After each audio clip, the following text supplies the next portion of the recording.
সংসারে আমাদের জীবনে যখন কোনো সুখ বা দুঃখ আসে, তার জন্য আমরা কাউকে না কাউকে অবশ্যই দায়ী করে থাকি, তাই না? এই ব্যক্তি আমাদের সাথে এরকম কাজ করেছেন, তাই আমার সাথে এমন হলো। ওই ব্যক্তি যদি এমনটা না করতেন, তাহলে আজ আমি ওই স্থানে পৌঁছতে পারতাম। সবই আপনার দৃষ্টিভঙ্গির ওপর নির্ভরশীল, আর যদি আপনার দৃষ্টিভঙ্গি এমন হয়, তাহলে তা অনুচিত। সত্যি কথা বলতে, এই সংসারে ভিন্ন ভিন্ন ধরনের মানুষ আছে। এটা আপনার ওপর নির্ভর করছে কিভাবে তাদের স্বাগত জানাবেন। একবার ভাবুন, আমি আমার দুটো হাত সামনে নিয়ে এলাম, দুটো মুঠো খুলে দিলাম। দুই প্রকারের মানুষ আসবেন, কিছু না কিছু দিয়ে যাবেন। এই মুঠো যদি আমি বন্ধ করে দিই, তাহলে না কেউ আমাকে কিছু দিতে পারবে, না আমার কিছু যাবে আসবে। নিশ্চয়ই বুঝতে পারছেন এই দুই ধরনের ব্যক্তি কারা এবং তারা কি দিয়ে যান। আমি যদি নিজের মুঠো খুলে দিই, তাহলে কিছু ভালো মানুষ আসবেন, আমাকে আনন্দ, সন্তুষ্টি, জ্ঞান প্রদান করে যাবেন, ভালো অভিজ্ঞতা দিয়ে যাবেন। কোনো খারাপ ব্যক্তি যদি আসেন, তাহলে তিনিও খারাপ অভিজ্ঞতা দেবেন, যার থেকে আমি শিক্ষা লাভ করব। এই সব কিছু আমি লাভ করতে পারি। মুঠো যদি বন্ধ করে রাখি, তাহলে আমি কিছুই পাবো না। দেখুন, এই সংসারে প্রত্যেকের জীবনে এইরকম। প্রত্যেকের জীবনে সবকিছুই আছে, ভালো খারাপ দুই মানুষই আছে। ভালো অভিজ্ঞতা আছে, খারাপ অভিজ্ঞতা আছে। নির্ভর করছে আপনার উপর যে আপনি কি করবেন, এনাদের স্বাগত কিভাবে জানাবেন, কার থেকে কি বুঝবেন, কি শিখতে পারবেন, আর কোন দৃষ্টিভঙ্গি নিয়ে অগ্রসর হবেন। এটাই নির্ধারণ করবে যে আপনার জীবন কেমন হবে। আসুন আমার সাথে ভালোবেসে বলুন, রাধা রাধা। জীবনে যখন কোনো ব্যক্তি নিজের লক্ষ্য প্রাপ্তির জন্য নিরন্তর পরিশ্রম করতে থাকেন, চেষ্টা করতে থাকেন, তখন তিনি কষ্ট অনুভব করেন। কখনো শারীরিক কষ্ট, কখনো মানসিক কষ্ট। এবার উনি এটা ভাবতে থাকেন যে আমি কি উচিত করছি নাকি অনুচিত করছি। কারণ অন্যদিকে এমন একজন ব্যক্তিও আছেন যিনি একদমই পরিশ্রম চেষ্টা করছেন না। তিনি মদিরা পান করেন, বিলাসিতায় জীবন কাটান, অলস প্রকৃতির হয়ে ওঠেন, নিদ্রাতে বিলীন হয়ে থাকেন আর ভাবেন যে তিনি সুখ লাভ করছেন। কিন্তু এরকম কেন হয়?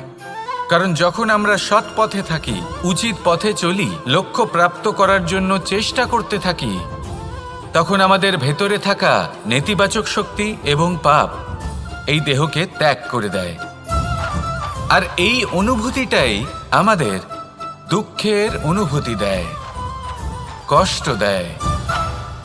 এবার সেখানে যদি আমরা কুপথে চলি, অনুচিত পথে চলতে থাকি, তাহলে আমাদের ভেতরে থাকা পুণ্য এবং ধনাত্মক শক্তি আমাদের দেহ ত্যাগ করে দেয়। আর এই অনুভূতির কারণেই আমরা সুখ অনুভব করি। কিন্তু কখনো ভাববেন যে এই সুখ বেশি সময় পর্যন্ত থাকে না। সেই জন্য সবসময় মনে রাখবেন, যদি আপনি জানেন যে এটাই আপনার লক্ষ্য, এটাই উচিত পথ, শুভ পথ, তাতে নিরন্তরভাবে এগিয়ে যেতে চেষ্টা করতে থাকুন। এই কষ্ট আপনাকে সুখের পরাকাষ্ঠায় কখন পৌঁছে দেবে তা আপনি জানতেই পারবেন না। আসুন আমার সাথে ভালোবেসে বলুন, রাধা রাধা। প্রত্যেক মানুষ নিজের জীবনে হীরক তথা হীরে এবং দর্পণ এই দুই দেখেছেন। এই দুই হলো সাদা এবং এরা দুজনেই আলোর প্রতিফলন ঘটায় এবং এরা দুজনেই উজ্জ্বল হয়ে ওঠে। আপনি হয়তো মনে মনে ভাবছেন যে এটা কি ধরনের তুলনা করছি। একটা হীরে তো রত্ন, তার মূল্য দর্পণের থেকে অনেক গুণ বেশি। কিন্তু হীরে থাকাতে দর্পণের মূল্য কিন্তু কোনো অংশে কমে যায় না, তাই না? মানুষ যখন হীরে নিজের হাতে নেয়, তখন সবার আগে কি খোঁজে? দর্পণ, যাতে তার মধ্যে দিয়ে দেখে সে বুঝতে পারে যে সেই হীরে আদৌ তার শোভাবর্ধন করছে কিনা, তাকে ভালো দেখাচ্ছে কিনা, প্রসাধনের জন্য সেটা ব্যবহার করা ঠিক হবে কিনা। অর্থাৎ হীরের উপস্থিতিতে দর্পণের গুরুত্ব কম হলো না। দর্পণের কারণে হীরের মূল্য বোঝা গেল। আমাদের জীবনেও ঠিক এরকমই ঘটে। আপনারা যদি সংসারে নিজের আশেপাশে দেখেন, এমন অনেক মানুষ দেখতে পাবেন যারা নিজেদের ক্ষেত্রে মহান স্থানে পৌঁছেছেন, নিপুণ এবং শ্রেষ্ঠ হয়েছেন। আর তাদের মধ্যে আপনার নিজের মনে হয় যেন আপনি হলেন দর্পণ। নিজেকে ছোট মনে করবেন না। আপনার মূল্য কম হচ্ছে না, আপনার নিজস্ব মূল্য আছে। আর যদি আপনার অস্তিত্ব না থাকে তাহলে ওনাদের অস্তিত্বের মূল্য সংসার বুঝতেই পারবে না। জীবনে সবসময় চেষ্টা করবেন যাতে আপনি আরো বেশি শ্রেষ্ঠ হয়ে উঠতে পারেন। আপনি নিজে যে স্থানে আছেন সেটাকে ছোট মনে করবেন না, তারও নিজস্ব একটা মূল্য আছে। যদি আপনি হিরে হয়ে থাকেন তাহলে অহংকার করবেন না, যদি আপনি দর্পণ হয়ে থাকেন তাহলে নিজেকে ছোট মনে করবেন না। আসুন আর আমার সাথে ভালোবেসে বলুন, রাধা রাধা। মানুষ জন্মগ্রহণ করে, তার সাথে ভয়েরও জন্ম হয়। ছোটবেলা থেকেই আমাদের মনে কোনো না কোনো প্রকারের ভয় থেকেই যায়। কেউ এই বিষয়ে ভয় পায় যে তার কোনো বস্তু তার থেকে দূরে চলে যাবে, কেউ এই বিষয়ে ভয় পায় যে আমি নিজেকে হারিয়ে ফেলব, কেউ এই ভেবে ভয় পায় যে আমার প্রিয়জনেরা তারা যেন আমার থেকে দূরে না চলে যায়, কেউ এই ভেবে ভয় পায় যে আমরা যেন পথ না হারিয়ে ফেলি, আদি ইত্যাদি। কিন্তু সত্যি কথা বলতে ভেবে দেখুন, এই ভয় বাস্তবে কি? শুধুই একটা মনস্থিতি, আর কিছুই নয়। যা কিছু আপনি জীবনে পেয়েছেন তা একদিন আপনাকে হারাতে হবে। এই জীবন হলো আপনারই, কিন্তু তাও একদিন সমাপ্ত হবে। তাই ভয় পেয়ে কি লাভ? এই ভয় শুধু আপনাকে জীবনযাপন করা থেকে বাধা দিচ্ছে, আর কিচ্ছু নয়। পথ হারিয়ে ফেললেই বুঝতে পারবেন যে নতুন পথ কিভাবে বানাতে হয়। কিছু মানুষকে জীবন থেকে হারালে তবেই আপনি বুঝবেন যে আপনার আপনজনকে। এই ভয়ের কারণে ভীত হয়ে থাকবেন না। এই তারা নক্ষত্র অন্ধকারের অভাবে গুরুত্ব হারায়। শিবকেও মহাদেব হওয়ার জন্য বিষপান করতে হয়েছিল। প্রত্যেক পরিস্থিতি, প্রত্যেক সাফল্য আপনার পরীক্ষা নেবে, তাতে উত্তীর্ণ হওয়া হলো আপনার কর্ম। যখনই আপনি ভয় পাবেন বা সংকটের সম্মুখীন হবেন, তখন সাহসের সাথে তার সম্মুখীন হন। মনে রাখবেন, যে সম্মুখীন হতে জানে সাফল্য তার সাথে সবসময় থাকে। আসুন আর আমার সাথে ভালোবেসে বলুন, রাধা রাধা। এই সংসারে সব থেকে বেশি কোমল বস্তু হলো রেশম। এই রেশম এতটাই কোমল হয় যে এর পুরো একটা থান শুধুমাত্র একটা হাতে ধরা সম্ভব। কখনো ভেবে দেখেছেন এই রেশম কিভাবে হয়? একটি কীট তার লালার দ্বারা উৎপন্ন হয়। এই কীট সেই রেশমকে পাক দিতে থাকে, পাক দিতেই থাকে, আর আস্তে আস্তে তার মধ্যেই জড়িয়ে পড়ে। শেষে ওর এই সুন্দর অমূল্য সৃষ্টি রেশমের এই সুতো, তার নির্মাণ কার্য পূর্ণ হয়। কিন্তু তাতেই ও নিজে বন্দী হয়ে যায়।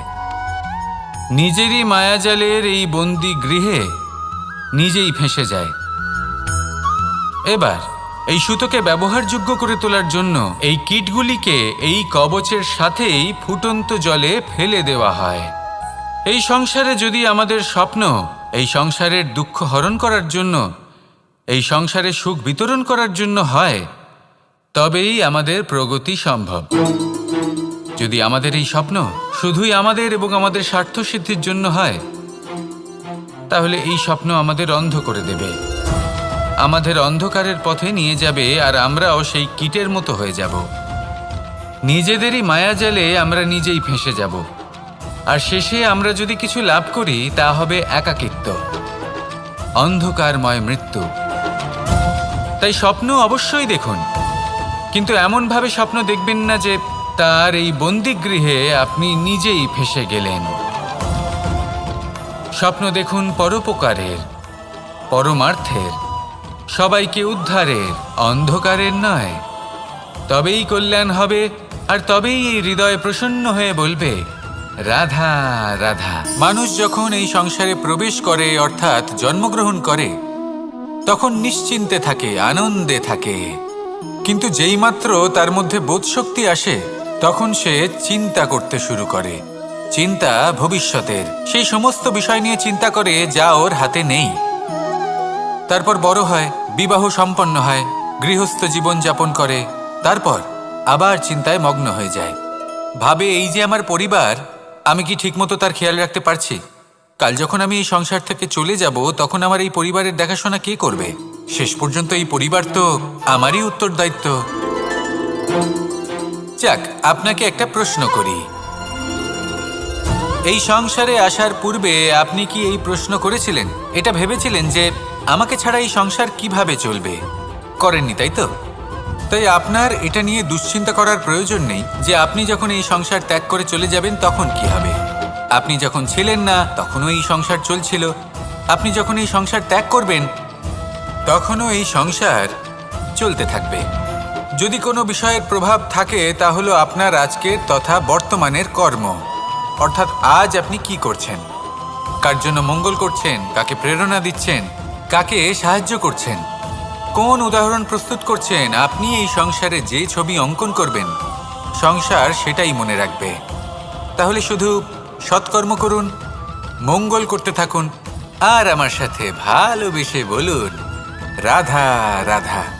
একবার একটা শেয়াল বনে বিচরণ করছিল। ও একটা ছোট্ট শাবক দেখতে পেল। ও ভাবলো আজ একেই আমি খাবার হিসেবে গ্রহণ করব। আশেপাশে দেখলো কেউ দেখছে না, তো কেউ ছিল না, আর সেই শাবকের ওপর আক্রমণ করলো, যা হলো একটা ঘোর অপরাধ।